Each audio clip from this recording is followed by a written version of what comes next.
Guess who's back? Hey man, I want to talk to y'all about some of this these church people again. And it ain't nothing bad.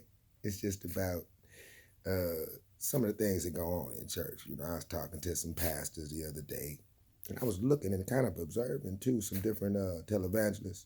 And what I found is that they want their church to be full of believers. Now, what good are you if you got a church full of believers? Ain't you supposed to be helping the non-believers, leading them to God? So if you got a church full of believers, you really ain't doing living God's purpose or His will for your life, being a disciple or a pastor or whatever. Aren't you supposed to be leading people to the Lord?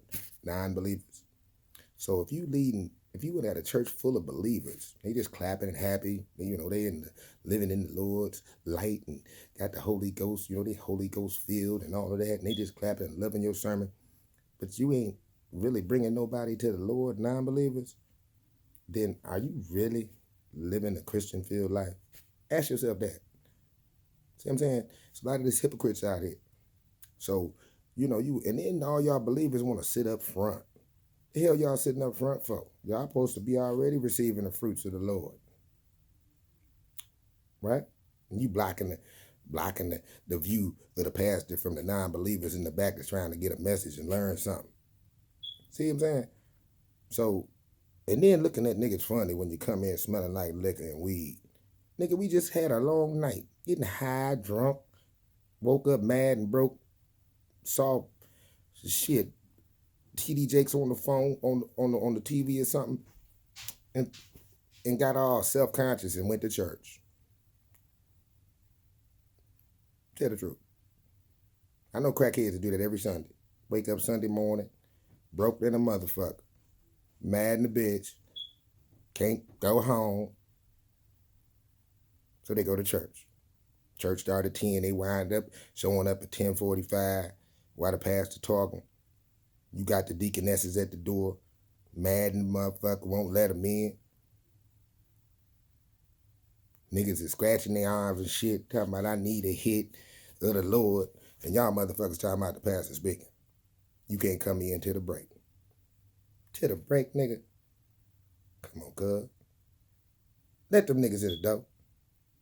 They the ones that need the shit more than the believers. The believers are supposed to already be walking in the light of God. Shit, they are gods. They don't mess up. And then to have to renew your shit every week. If you a believer and you a Christian and you already walking in the light of the Lord, why you got to go every Sunday? Take up space from non-believers. You know why? Because y'all renewing y'all shit every week for all the dumb shit you done prior the prior days. You got to renew your lease every week, nigga. Is it worth even being a Christian? I mean, if I got to do it every week, I must have did some old jacked up shit the week before. Let them non-believers fill up that church. As a matter of fact, y'all pastors talking about you want believers in there. If you had a church full of believers, y'all would make no money. You would, because you would never grow as a church. And you know this to be so. So tell them fake ass, want to be Christians, that's supposed to be saved, to get their ass in the back. Let the non-believers get up front, hear the sermon up front and personal, get a message, and make a determination if they want to follow your ass. You heard me? Peace and love. Holla at me. We're going to talk about this shit. One.